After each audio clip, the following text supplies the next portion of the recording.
केंद्रीय गृह मंत्री अमित शाह ने कुरुक्षेत्र में आयोजित कार्यक्रम में की शिरकत। हरियाणा के मुख्यमंत्री नायब सैनी ने पगड़ी पहनाकर गृह मंत्री अमित शाह का कुरुक्षेत्र में किया स्वागत। वहीं नए आपराधिक कानूनों पर राज्य स्तरीय प्रदर्शनी का गृह मंत्री अमित शाह ने किया उद्घाटन। इसी के साथ साथ विभिन्न परियोजनाओं का उद्घाटन और शिलान्यास भी केंद्रीय गृह मंत्री अमित शाह ने किया। इस दौरान केंद्रीय गृह मंत्री अमित शाह ने कुरुक्षेत्र में अपने संबोधन के दौरान कहा कि सबसे पहले मैं कुरुक्षेत्र की इस पावन पवित्र भूमि को प्रणाम करता हूं। यही वह भूमि है जहां सबसे पहले स्वयं भगवान कृष्ण के मुख से गीता का प्रकटय हुआ। यही भूमि है जिसने सिद्ध किया कि असत्य कितना भी बलवान हो, लेकिन जीत हमेशा सत्य की ही होती है। उन्होंने कहा कि कुरुक्षेत्र की इस तीर्थ भूमि को मैं प्रणाम करता हूं। वहीं उन्होंने कहा, हरियाणा की मातृशक्ति को भी प्रणाम करता हूं। यही वह मातृशक्ति है जिसने छोटे से प्रदेश होने के बावजूद देश की सुरक्षा के लिए सेना और सीआरपीएफ में सबसे ज़्यादा अपने लाल भेजे हैं।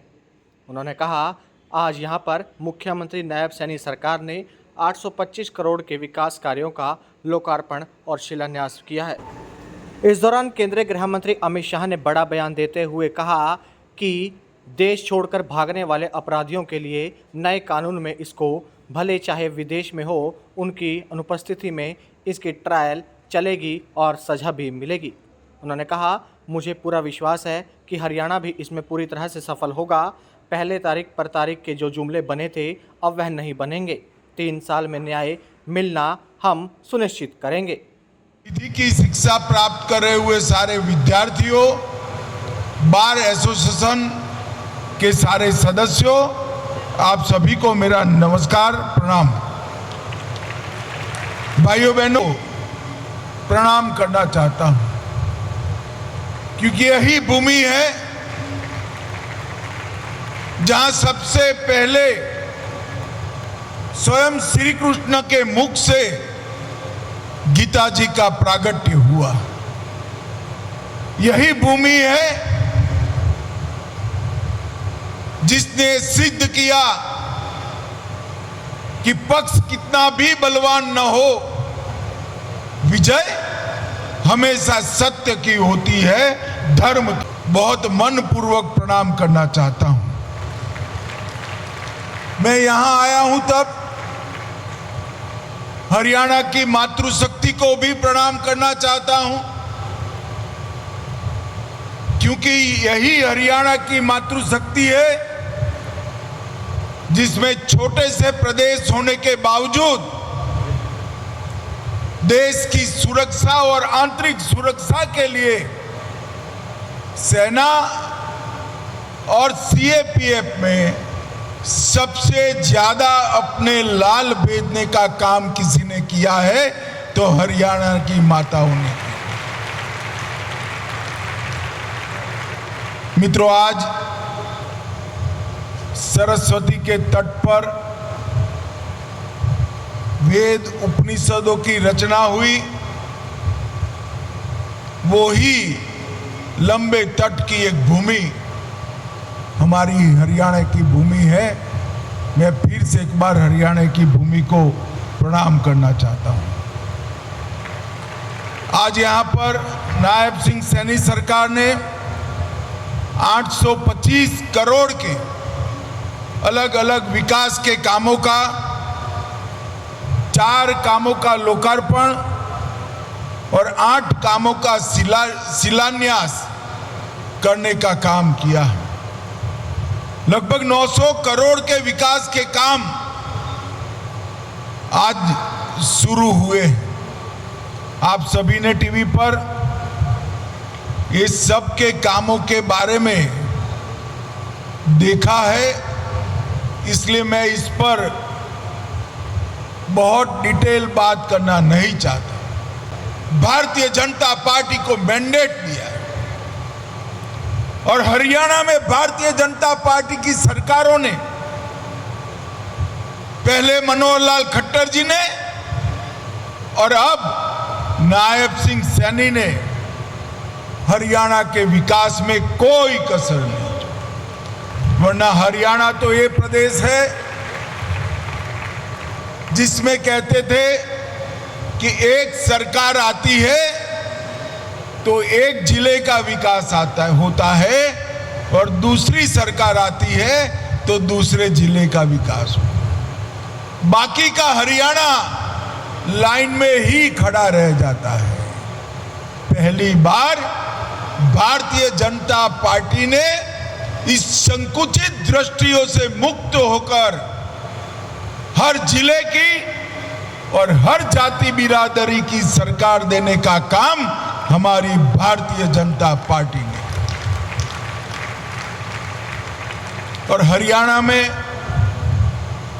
पूरे देश में यहां की नौकरियां देने की व्यवस्था को कुछ लोगों ने बर्बाद किया था। बदनाम भी हुआ हरियाणा, मगर भारतीय जनता पार्टी की सरकार ने यहां खर्ची और पर्ची दोनों सिस्टम को खत्म कर जिसमें मेरिट से उसके घर पर डाकिए से अपॉइंटमेंट के लेटर भेजने का काम किया। और मैं मानता हूं कि हमारी सरकारों की अनेक उपलब्धियां हैं। इसमें सबसे बड़ी उपलब्धि युवाओं को खर्ची पर्ची के बगैर मेरिट्स के आधार पर नौकरी देने की यह व्यवस्था है। इसलिए मैं पूरे हरियाणा की जनता की ओर से भाई नायब सिंह सैनी को बहुत बहुत बधाई और साधुवाद देना चाहता हूं। 3 कानूनों को समाप्त कर 3 नए आपराधिक कानून जो संसद में पारित हुए, इसकी जानकारी और समझ देने की प्रदर्शनी। और मैं आज पूरे हरियाणा की जनता को कहना चाहता हूं, और जितने भी एडवोकेट हैं और जो एडवोकेट बनने के लिए पढ़ाई लिखाई कर रहे हैं, ये सभी को तो मैं बहुत आग्रह से कहना चाहता हूं कि प्रदर्शनी को एक बार जरूर दिखे। मगर मैं विश्वास से कहता हूं कि 2026 के बाद जो भी एफआईआर रजिस्टर्ड होगी उसका एवरेज 3 साल में पूरा निपटान समाप्त हो जाएगा और न्याय सुनिश्चित हो जाएगा। पहले जो कानून थे वो अंग्रेजों ने बनाए थे, और कानून बनाने का उद्देश्य उनकी शासन व्यवस्था को बरकरार, कानून बनाने का उद्देश्य भारत की जनता के कल्याण का नहीं था। 15 अगस्त 2047 से हमें आजादी तो मिल गई, मगर 1860 में ब्रिटिशर द्वारा ब्रिटिश पार्लियामेंट में बनाए हुए कानूनों से मुक्ति नहीं मिली। 1/7/2024 से ये तीनों अंग्रेजों ने बनाए हुए कानून समाप्त कर भारतीय न्याय संहिता के युग का उदय किया गया है। और हमारे संविधान ने जो अधिकार दिया है देश के गरीब से गरीब नागरिक को अपना सामान संभाल कर रखे, अपनी संपत्ति की सुरक्षा रखे और अपने शरीर की भी सुरक्षा बनाए रखे, ये तीनों अधिकारों के सुनिश्चित समय में इंप्लीमेंटेशन के लिए ये तीनों कानून आज कई समय से यहां लागू। और मित्रों, मैं परिणाम बताना चाहता हूं। कई सारे लोगों के मन में सवाल आएंगे कि परिणाम क्या आया। आप प्रदर्शनी देखोगे तो मालूम पड़ेगा कि हत्या के अपराधी को 112 दिन के अंदर सजा सुनाकर जेल की सलाखों के पीछे डालने का काम हो चुका है।